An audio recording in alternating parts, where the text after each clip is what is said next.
Yesu ezananguya nakombo na Yesu ezananguya oya ndimi ete kombo ya Yesu ezananguya tombola mongongo ayembe elongo nanga come on ezananguya nakombo na Yesu ezananguya ezananguya nakombo na Yesu kombo na Yesu ezananguya.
Tu m'avais promis, tu me laisseras jamais aux amis nangai.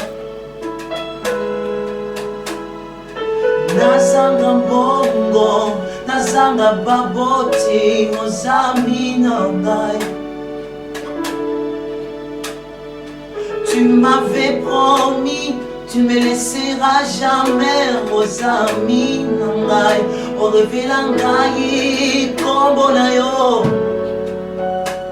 tango bitumba ekomi makasi nabenga yo Sabaote. Tu es vraiment mon ami. O revelangai kombo na yo Yahweh tango maladi kotila ndako nangai nabenga yo Raphaël. Tu es vraiment Eleva nanga yo moninga nanga yo moninga oyo alipakanga eteo. Hey, alléluia. Oh, kombasika nazobenga yo motima nanga makasi nanga ekimelo nanga yo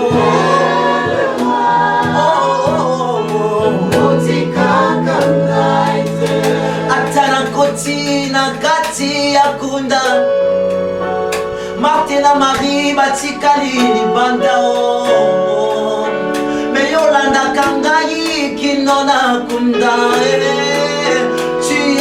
Vraiment mon ami Yahweh atala koti na libulu ya moto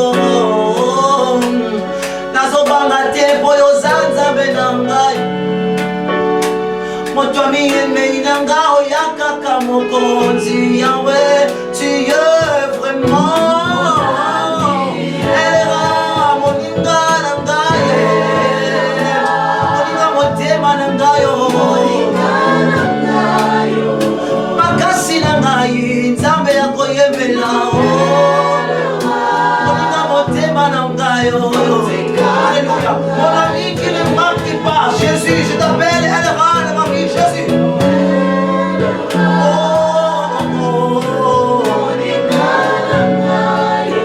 Alléluia. Makasi na ngai yo.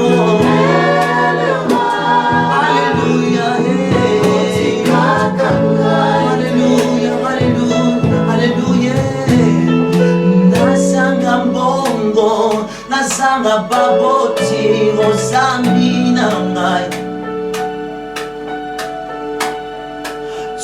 m'avais promis, tu me laisseras jamais aux amis. Nazanga tabandeko, nazanga tabandoko aux amis nangai. Parce que tu m'avais promis, tu me laisseras jamais aux amis nangai. L'ami qui ne laisse pas, c'est toi qui marches avec moi. Dans ma voix, tu es l'ami qui me tient par ta main.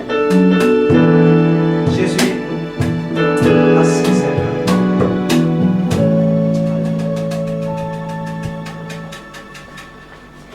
Mbote bandeko balandi obozolanda biso partout dans le monde kaka ndenge tolobaka Pivani TV. Pivani TV chaîne moko bien, chaîne moko kitoko, chaîne moko malamu oyo eyelaka bino toujours babiloko bien. J'espère que vous avez belé, vous avez s'abonner à la chaîne Nabino Bolinga Makasi. Voilà, avec notre rubrique, il y a Gospel Live. Nous avons plateau, nous avons vraiment entouré avec le groupe Ebenezer. Oyo Eza dirigé et pas il y a frère Hervé Koudia, voilà, azananga aona longo, azana ngai poto yeba ko partager moment oyo ya bien, moment oyo ya malamu, oyo kakandenge bo soutena kabiso kakandenge bo landa ka chaîne na bino partout dans le monde au bozoko dans la biso. Franchement, moi je suis heureuse. Nasa vraiment heureuse parce que je sais que ce groupe, c'est un groupe bien. Et il chante bien, et le frère Hervé, je le connais vraiment, c'est un frère bien et qui chante vraiment très bien. Voilà, je m'avais directement salué Mbote papa. Merci Mbote. Vraiment frère Hervé, un plaisir pour moi. Il y a qu'à recevoir yo na plateau nangai, surtout na gospel live où yo batu baso ko landa biso partout dans le monde. Oyo j'espère que baza ebele baza ko s'abonner na kata chaîne na biso Pivani TV chaîne moko ezalaka toujours na pona la innovation. Faire rêver le groupe Ebenezer. C'était comment l'histoire avec le groupe Ebenezer? Merci pour la question. Le groupe Ebenezer, ça a un peu moins de synthèse parce qu'ils ont l'histoire en gros. Ebenezer et bandi musika, Ebenezer et bandi depuis Congo. Parce que tout le temps on a Congo, pas à Angola, tout le temps à Angola, on a même chose na Congo, bandi na Congo. Bandi na Congo, Ebenezer vous a déjà na 15 ans déjà. Sur le sens na oya Congo na oya awa. Zaki groupe moko zaki facilité, tout le monde qui en gros, le Colombie ti Massano, vous savez, tant que ma PCO vision, bah tout ça bah ko mépriser en gros, tout bah comme on a motiné, mais un visionnaire, ça peut être ni gauche ni droite, ça peut toujours les bossos. Voilà, tout le monde dit groupe, on a ma difficulté, mais là, c'est-à-dire que en avril, en 2000, je ne sais pas 2010 comme ça, 2011, et bien les élèves et avec difficulté, vous savez, si vous avez un groupe Morasika, mais pour moi, tu as un qui boy, tu as un bazar, tu as un guitare, tu as un guitare, ni clavériste, au bandion bongo. Si les lots en 2020, les tous à Awa, tu as tout temps dans la biseau, il y a belé à témoigner, mais voilà, ce sont 40 ans. Vraiment, j'espère que il y a passé l'équipe pour beaucoup mater les lots.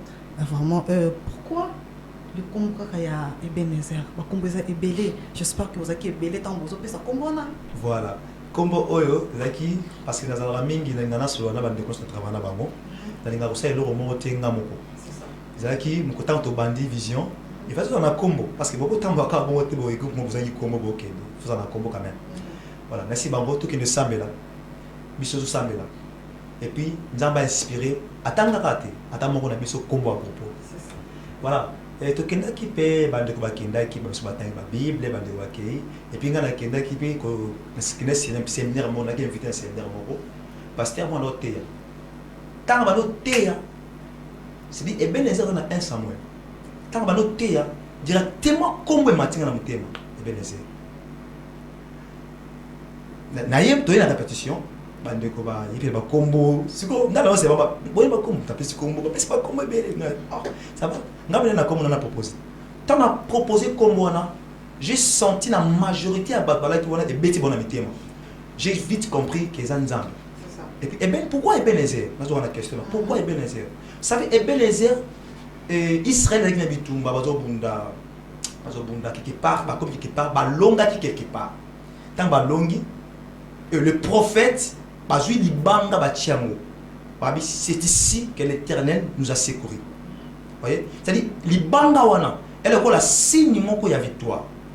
Libanga Wana, elle a ça. To longa qui le comment qui passe pour Nabiso et le quoi est-ce qu'elle a elembo. Vous voyez? Alors, biso tozui Libanga Wana. Vous savez, quand on parle de la pierre, on voit la fondation. On voit Jésus, qui est le consommateur de l'adoration. Vous voyez? C'est ça. Donc, alors, Ebenezer, il a victoire. Di banga. Oh, Nzamba pesibiso. Alors, nous, tu vas vendre la tranquillité tant que tu as eu victoire. Moutou a eu et longa abinaka, ayembaka, atémoignaka. C'est ça, et la base, il y a l'orange, nabiso et adoration. Ok, vraiment.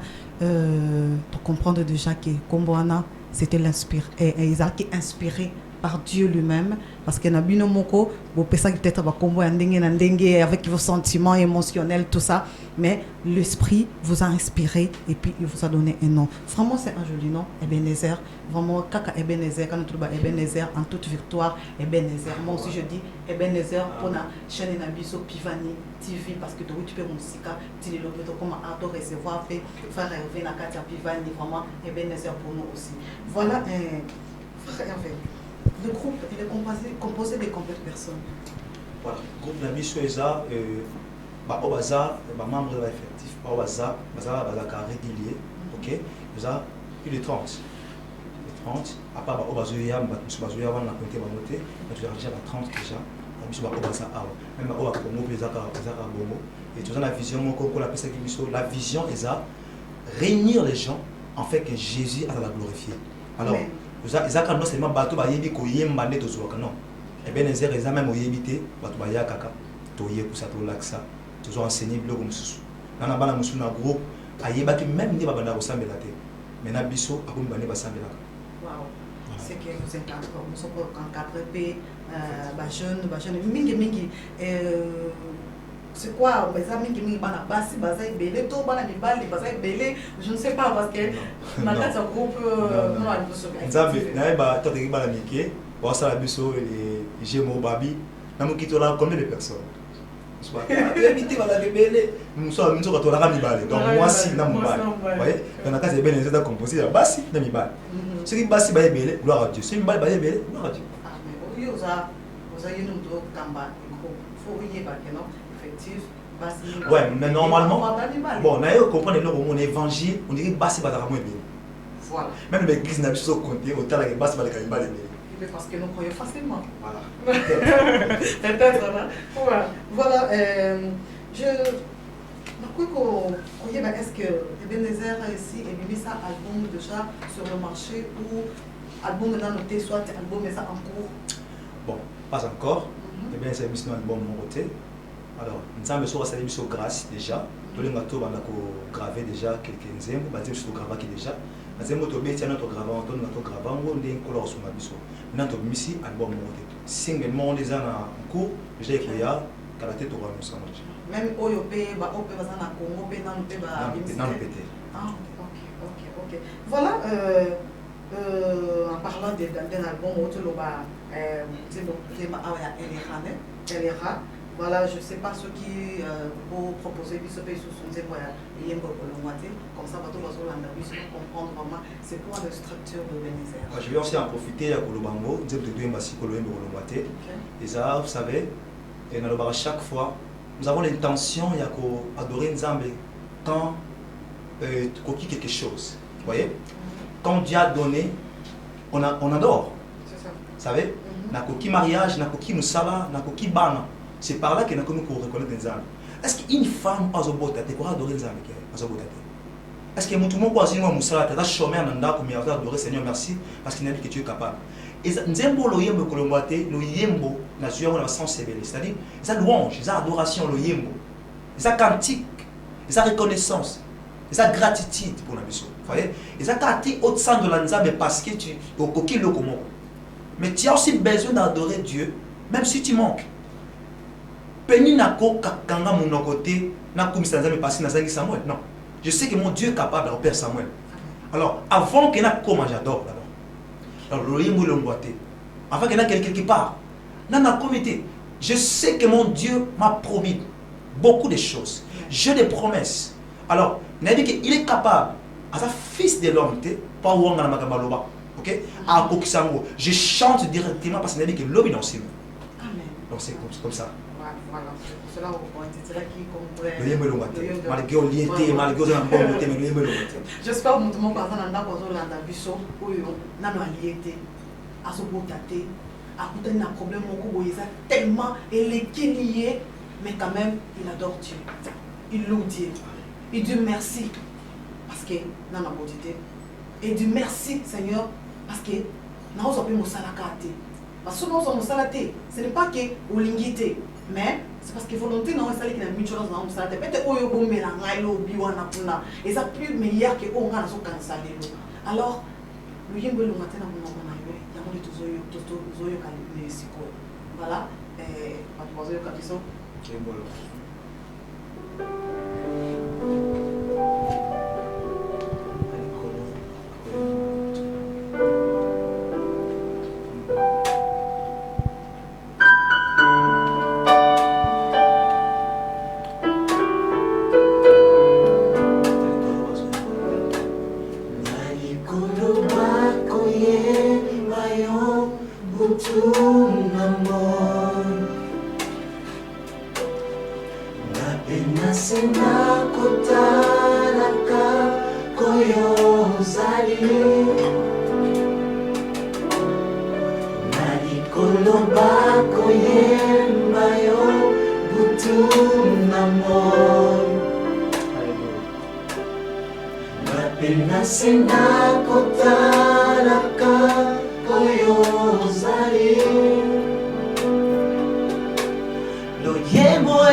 Adoration Isaiah yo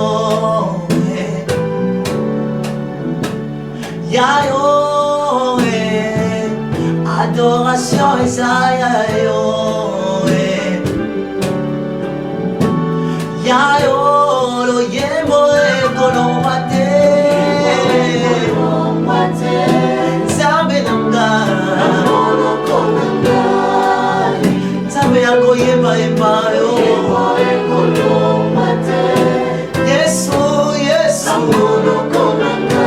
Adoration Isaiah yo Adoration Isaiah yo Yayo Zambe nanga Adoration Isaiah yo Hallelujah Oh la sepeli koyemba yo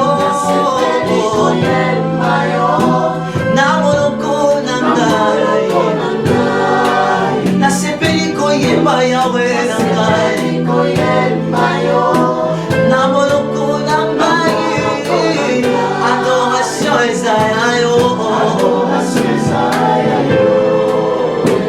oh yayo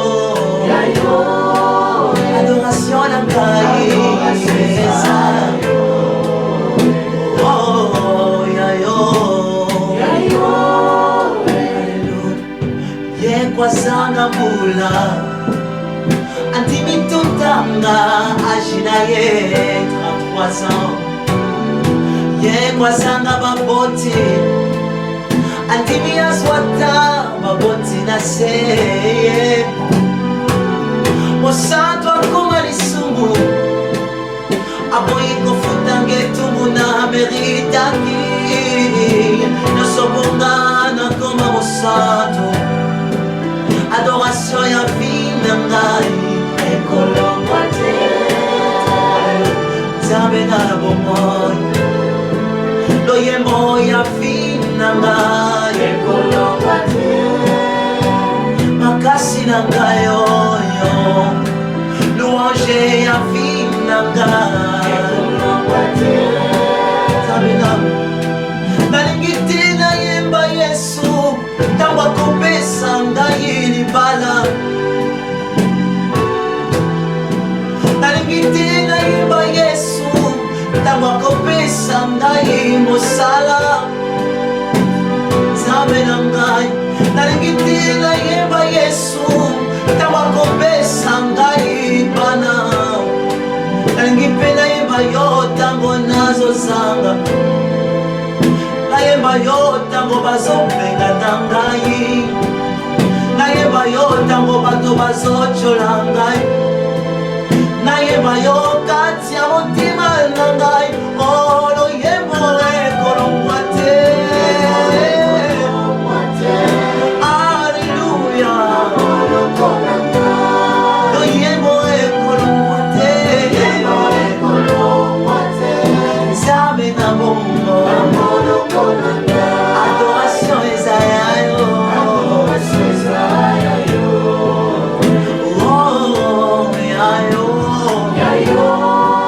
adoration na ngai Nzambe na bongo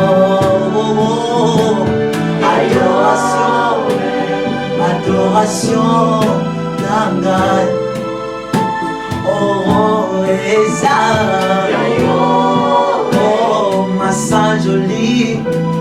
masanjoli na ngai ezali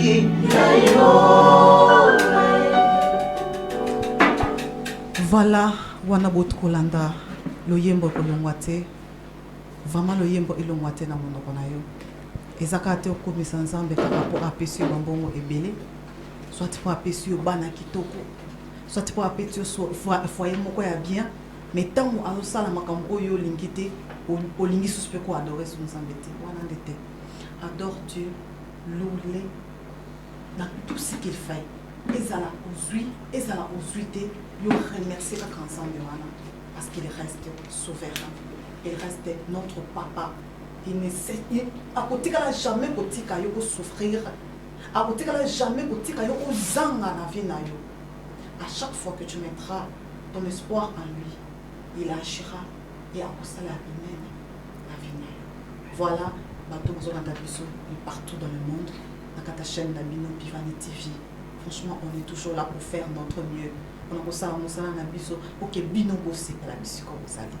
Vraiment, frère Hervé, je sais pas, ma difficulté, ni n'a au rencontre à la Katia groupe, est-ce que il y a des choses où peut-être vous en avez pas ça et ça les mamans pour rencontrer ça la tête pour que le moment où ils sont ensemble. Ouais, merci. Vraiment, il y a des difficultés autour des Kamango. Dieu nous aide, ça m'a soulevé la mission, mais nous rencontrons aussi des choses terribles.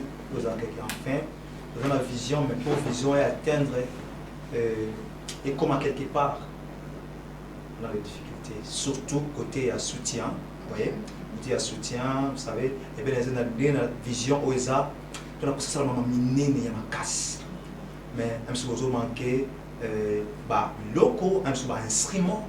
Pour la musale kende malamu est-ce que vous manquez ba mbongo esenga po côté ça va investir na musala en fait que musala est progresser les blocs tout dans mingi yango ya empêcher la biso to comme quelque part. Voilà, vraiment c'est un groupe bien. Nous aussi au Kandé bazoyer ba de basala musala en tout cas pour tout ce qui aime bien soutenir l'œuvre de Dieu, pour tout ce qui aime bien soutenir musala ensemble. Voilà le groupe est là. Le groupe est là vraiment soutenir. Parce qu'il y a quand bon on a été cas pour que nous dépensions voilà l'œuvre du Seigneur. Investir dans l'œuvre ensemble pour nous à ça là pour les cas tout ça. Les frères sont là, le groupe est là pour soutenir. Parce que vraiment on a pour ça il a le soutien. Frère Hervé, je sais pas, le frère Hervé groupe est-ce qu'ils ont déjà un producteur ou un producteur? Bon, véridiquement parlant, nous avons toujours producteur. Dans la productivité, vous pouvez nous juste le manager, il a salué l'homme de Dieu, Fiston Bemba, un manager de Bissot, mais ici qu'on a dit productivité, mais toujours bundaka na fort pour nous savoir que la perception comment que ici va ndeko bazali mais toujours producteur mon Ok, voilà, la caméra est là. Est-ce qu'on peut adresser dans tout le monde dans la biseau? Tout le monde a quelque part, on va faire pour ça approcher. Voilà, la caméra, est-ce que ça vaut quelque chose? Ok, dans l'Ghana, nous voyons comment c'est très délicat, une chose très très délicate. Vous savez, aux gens mbongo, au pesa batu, les sabatu, bawangana babosana. Bibe lobby, to investir dans le trésor ya lola. Trésor ya ngo. Voyez, yesu alobi na baye koli, alobi na kozonga, amsualta na kozonga. Soki abetaki lisolo moko bakompanaki ete abi faut sala malamu donc l'amour au prochain bolingo eleki bolingo nyonso c'est-à-dire kolinga nzambe na kolinga moninga abi faut kosunga babola kolesa abi akozonga akoya abi nazalaki bilamba bopesenga bilamba te nazalaki na nzala bopesenga bilei te baotuni babi oh mais esili tomonaki yo zaki na nzala zaki na bilamba habitant bosala mpona baninga te bosala mpona ngai c'est-à-dire soki ozwi mbongo na yo otiango mpona mosala oyo osala ngo mpona bato te mosala ngo mpona nzambe quelque part nzambe makambo osala yo toyebi te mutu mosusu akanisaka soki azwi mbongo atie na mosala nzambe abi avant bapaster or ayebi te bapesaka dimi te mais dimi eza obligatoire mosusu abuli dimo bapaster baolia or soki oza chrétien oza immature dîme bafuta oza obligatoire opesa dîme parce que opesa ngo ni pa ya mutu eza pa nzambe musala yango soko na biso pesa ozali nzambe asimio na mutema soka eloko pe matu na mutema investir na musala moi je crois nzambe amonaka na lola akofuta yo centime soko tindiki musala oyo eza awa to mena ba masanga na baba tala yo mondo ozala na combien de mbongo bebisa na baba efuta eloko te mais musala oyo nzambe yango so okoti awa malandi moko etelema nzamba okanisa à cause ya musala moko salaka nzamba obikisa yo na lisolo atabita omoni apesaka baveve bilamba asungaka batu mais ntango akufi bato baolela kana bilamba na nzoto tabista sekwaka l'œuvre est là.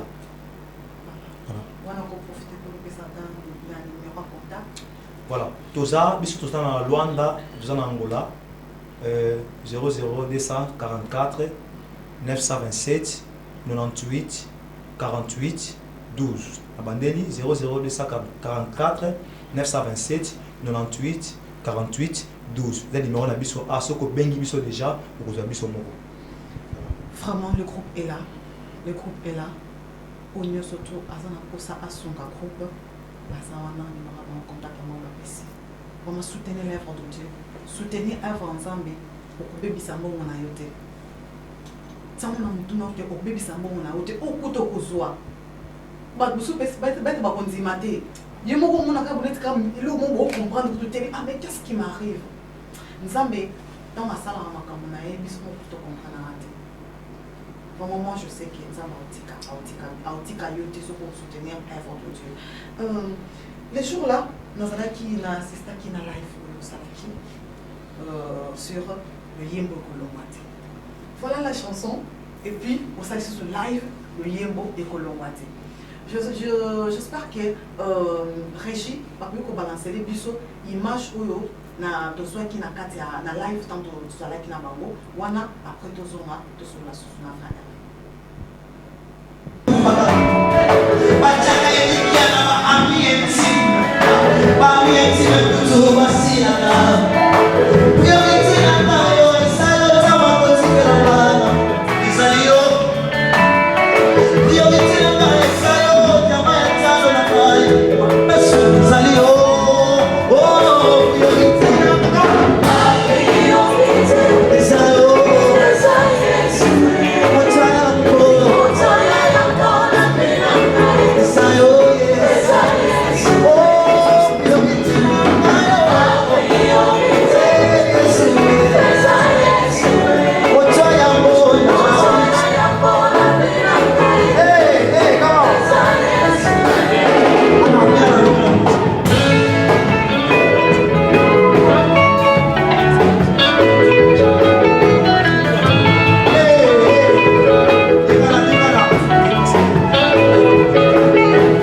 qu'est-ce que okoloba na bato oyo balandi live wana parce que moi nga pena na tombé na amoureuse ya live wana parce que c'était vraiment du waouh eloko nini okuyebisa bato à propos ya live wana et puis c'était comment tike bokoko matina niva parce que je sais que ça makambo ebele mpe elekaki ti boko matina wana ti nzambe asungi live yango mpe esalema est-ce que sentiment na yo eza nini?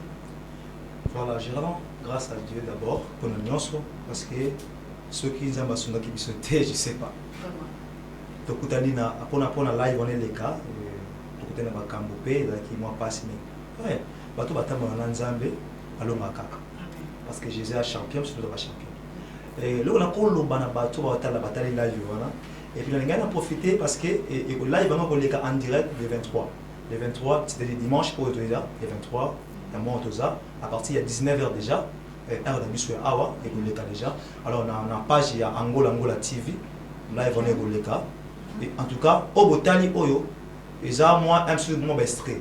Mais bon landango pena ko banane bande tina suka vous serez fortement bénis parce que biso ba qui sur place nzambe akamusa ki biso. Na pour ça non seulement au la live au crédit na yo otala ngati otala ngobongo la lingi otalango o adoré na biso ça fait moment pourquoi ça les live la pensée ça là qui vous savez na expliquer qui nous colona la sœur et nous côté na live dans la salle c'est qui est boui nous avons application moko to ça là application angoisse application d'inquiétude application ya lamentation mais on a aussi l'application de l'adoration application il y a louange beaucoup plus il va besoin cliquer l'application il y a angoisse il y a lamentation et bah son poste par rapport il y a moment autour les cas il y a tellement monde déjà dans belé déjà au tout ça il y a Covid 19 et beaucoup pas na Angola voilà donc il y a monde dans les Kanango ba perdre espoir ba komi ba suki to ça ndenge ba mbongo esili ba vanda bandako musale zate faut bima boy ba bossani application et adoration or dans toutes choses, te rendre grâce. Parce que derrière ça, quand tu rends grâce, Dieu capable, il y a comme ça man, et si et quelqu'un qui a Dieu capable, il y a comme ça maille, et si maille qui a là où il y a l'impossibilité, Dieu peut faire quelque chose que tu n'imagines même pas. Amen. Vous voyez, c'est la raison pour laquelle on s'était réunis pour adorer Dieu. Pour nous dire que Seigneur, tu es capable. Et si tu as coquille, mais toi, tu peux aller. C'est ça la raison. Alors, tant que tu as la live, Fukama, adore ton Dieu. Il est capable. Qui t'a dit que d'ici que tu es capable? Moutou mon côté est capable de faire point déjà. Alors, non. Même si Mbongo si adore. Même si Balobi que si Misala et Kangami adore Dieu. Nzamba yebi. Nzamba yebi. Et ça pas diplôme na yote. Nzamba zoka pierre na pêche comme si moutou fasse que l'église. Amen. Même matière là qui moutou mo kalaki abenga bango ba stobenga bango ba fiscal. OK? Ba bato ba zoka ben po. Zaki mayele mais ba tikela église était. Opoza otanga te mais Dieu peut te ramasser à cause de quelque part. Famille zanga comme ma pêche au combo parce que on comprend des tribu en Nzambe. C'est ça les problèmes. Yango moni futa adorer Nzambe. Na temps oyo a cliquer na application. Il y a adoration à louange. Donc l'application on a lamentation et angoisse. Tcha on a mopandi. Nakata téléphone application de ba WhatsApp, to na YouTube. Yo kanga makana YouTube, Facebook ezali, WhatsApp eza. Voilà. Vraiment quand on fait un lobby cliquez pe l'application, il y a adoration, il y a louange. Tika ba lamentation. Pas te belé mikolo yo ba lamentation na ba lamentation. OK de koto yo mona pour période yote. Yo mona mikolo te. Monde ke bien be. Ya makambo société. Il y a d'autres choses, il y a d'autres personnes dans le moment où il y a Covid-19 bazui ba misala. Et ça ba tu mususu na période où la pandémie où bazani pe musala. Mais Nzambe a salué grâce aux alnabomoi. Là, c'est d'abord une chose primordiale. Juste un souffle de vie au apesio. Parce que mingi ba koufi. To yoki. Ba millions de personnes ba koufi. Belé. Mais toi, tu es là, tu existes encore. Toi, tu penses que c'est un hasard. C'est un hasard. Loue ton Dieu. Comme Nzambe. Parce que c'est vraiment une chose pour toi et c'est une d'ailleurs pour comme Nzambe.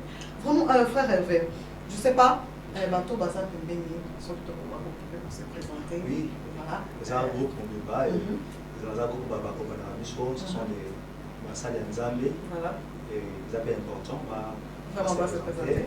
Ah, on va dire la frère Hervé bébé Nangai. Moté, papa. Moté, vraiment. Okope sa kombo na yo et puis okope sa biso rôle na yo na kati ya groupe ya Ebenezer. Sim, Moté, povo de Deus, nga naza frère Alegria, naza vraiment mobeti piano. Voilà. Ye abetaka ne kota linzanza so abinga onde lin forma na lindanda ne. Lindanda za guitare to nzenze. Ya nzenze. Ya za kota nzenze. Franchement, ça m'a pas mbolo papa. Vraiment pembeni na moni frère na biso mbote. Kombo nani et puis rôle no nini na kati ya groupe Ebenezer. Comme pour Alex, rôle dans le groupe Ebenezer comme bassiste. Ok, j'espère que Lingala ça va. Vous comprenez, tu me souviens de Lingala, moi, je fais ça, frère, c'est un côté pauvre de Deus. Tu bien me comprendre, pauvre de Deus, je t'aime, et ça, peuple de Dieu. Voilà. Et on a mon maman, Mbote. Mbote, monsieur. Ok, Kombo Nani, et puis Rolena, on a Katia Groupe Ebenezer. Merci. Kombo nanga sœur Yasmine, naza moyembi na sala la voix alto, ma voix me suspend na sala comme ma voix principale est alto na sala. Ok. Ça m'a pas mollo maman. Ay papa, Mbote. Oui, Mbote maman. Ya Kombo Nani puis Rolena yo na groupe. Kombo na Joyce. Naza parmi bateau bazo faire par mon groupe et voix nazo ça les première voix. Ok, at musuba bi première voix te on a au football ba kombo na ngwa. Après, on va vous soyez bien été. Soprano. Voilà, là au moins, les gens ont compris. Ok, alors, maintenant, sous Mbote papa. Mbote. Kombo et puis rôle na yo papa. Kombo na Dominique, rôle na ngeza lokola drummer na kati ya groupe. Waouh, yonde muto simbi tempo. Ngaya. Ok, merci. Ok, koto bon Mbote maman. Mbote maman. Ok, kombo nani et puis rôle na yo. C'est Laetitia, l'appelle les membres du groupe, nous sommes la première voix, soprano. Voilà. Là au moins, déjà comprends. Ok, Mbote papa, musical. Mbote maman. Il y a rôle na yo et puis kombo. Naza Dorothée avec ma groupe. Oh, comment on a fait Arsène. C'est la première voix, le rôle soprano. Voilà. Soprano, bah c'est belé, ouais. Voilà, na mon alto te. Non, la salle alto. Voilà, merci vraiment. Nayambi bien no kombo Nzambe, no kombo Yesu Masiya oyo asalike tokutana lelo tozala na elongo. J'espère que mbala liboso te mbala sukate na yamba bino na kati ya espace oyo gospel live eza espace na bino eza télévision na bino. Voilà, Nzamba apambola bino biso kono subolanda biso. Faire rêver to koma presque na suka. Je ne sais pas. Et le connaît au colo banabato bazolanda biso et puis au sa programme il y a groupe. Voilà, ngana le babato la biso le bosso comme la bino ils a facilité même chose qui na ba mega na yo sala ma mususu au chango Holanda c'est ça ko la pambola yo azong service kambo ngwa le bimi et ngana ba bato la biso ba ka le monde qui ko perdre espoir te la vie continue moto na bon moy aza na espoir surtout nous dans Nzambe et puis nous en profiter yo on a no yambi Yesu te le moment est arrivé. Jésus revient bientôt. Tika banzela mususu Yesu maboko leza kofungwama. Vous savez pourquoi apanda ki maboko na croix parce que ayamba non seulement bato ba mbongo na ba bola pe yamba bango. Yake pa Yesu parce que tenda muke tika banzela wana ezana litomba te. Zonge pa Yesu. Ba programme na biso ya groupe eza na nous penza na ordre te pourquoi parce que nous sommes confinés na to baza to za déconfiné te ceux qui ont commis déconfiné ne to repose ba programme normal mais dans le cas ya groupe toujours créer ba le lenge moka au travailler pour la activité disons voilà merci. OK vraiment c'est ça j'espère que après déconfinement papa a kosonga la biso awa comme ça aéropé ça peut programme na bato o bazana peut-être intéressé ou ba kotala émission o ba ko s'intéresser peut-être coupe on a sepeli nango na sepeli nango ce bazana posa ba ya adresse bakuta bino. Justement tout ça na kilamba kiash na palanka donc là il parle na Angola na Luanda na palanka voilà ba yo palanka juste na rua L donc na ngambo église à Bon Dieu donc nous avons malam bon Dieu on a ngambo soko yo bi numéro to pesi ko benga biso ko jabiso kana numéro 1. D'accord. Est-ce que ozana bato oyo ko pesa mbote et puis groupe na bino ezana na kin ou peut-être bakolanda émission oyo. Voilà. En tout cas na bandi na na ko pesa nzambe merci pona yo na remercier yo pona équipe mais Pivani. Ouais, Pivani TV. Isa voilà, à la studio isa wow. Salut tout ça na kata ndura na poto na climatisé donc to kusi nzambe pona ba musala oyo ba tindika musala nzambe ke so ibo mona biso isa grâce et ba ndeko et surtout grâce à papa Nabiso, papa Pivani Mbala. Papa Pivani Mbala. So ba foka mela ba to me to ti ora panzam. Ko lo pambola yo et puis musala oyo sala na ba mi sesi biso ba to do ya musala nzambo oyo abaksa bisusu ebele. Et puis Pivani eleka ekini musika. Amen. Vraiment. Alors ceux qui n'ont pas samboté na mon pasteur à Angola. Pasteur Simplice Joan.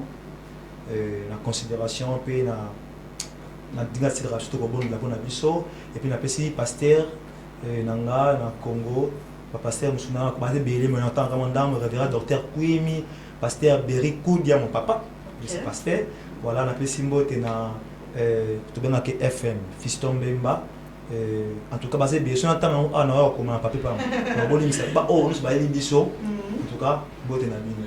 Bon, question je sais pas, le groupe ils ont intégré dans 4 églises, chacun a église et suit beaucoup tanika. Non, groupe il y a église morte. Groupe indépendant. Mais tout sangana et la vision qu'on a fait sur l'église, mais tout ça on entend l'église. So tourner chapelle. Voilà donc c'est bien dans l'église mais tout sangana pour la vision qu'on a perception enfin.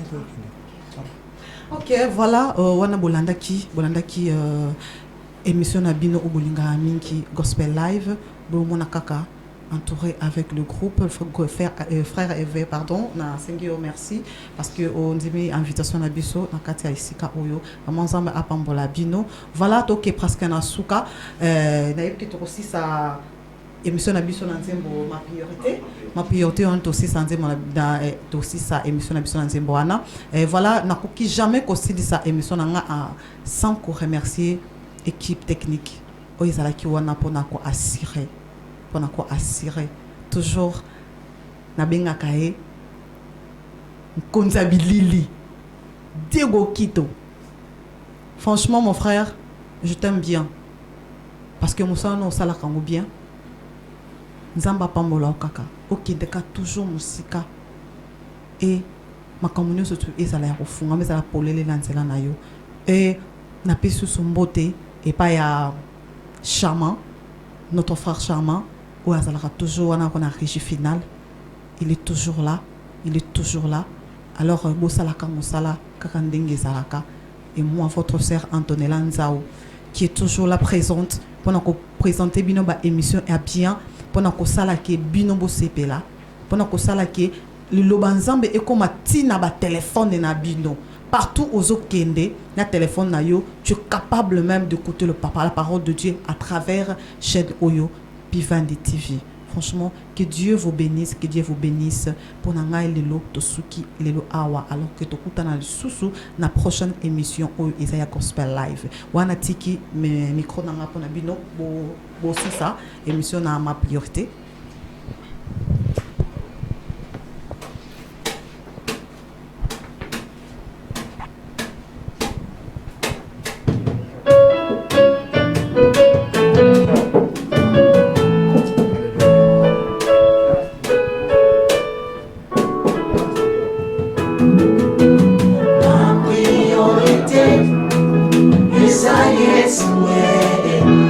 Moto ya mbona vila ngaya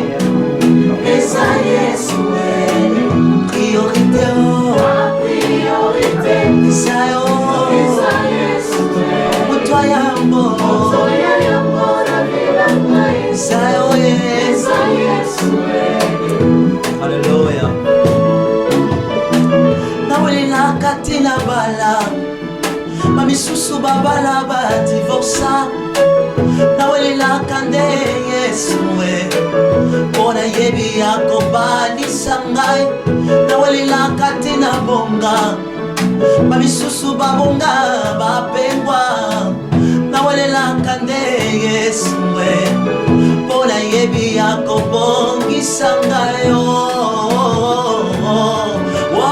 priorité na ngai eza yo otwa ya mpona eza yo ma priorité eza yo motwa ya mpona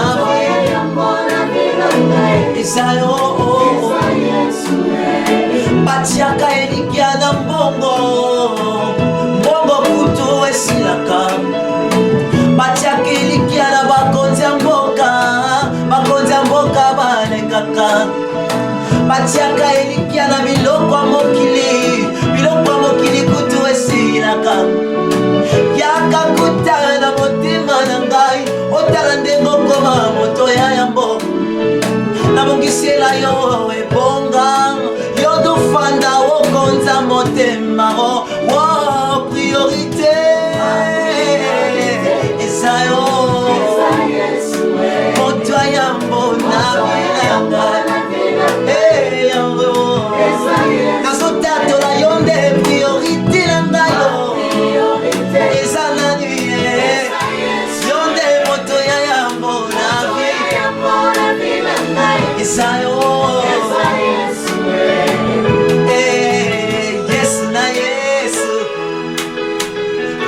na yesu na libota na ngai na libala na ngai oyo kweti kweya motema na ngai kweti kweya vi na ngai kweti kweya libota na ngai kweti kweya mboka na ngai kweti kweya nyonso na ngai nataka yo na motema na ngai yesu okota kofanda bokonza yo no mongi na bonzambe na yo. Hey, alléluia. Tu peux danser là où tu es dans la maison.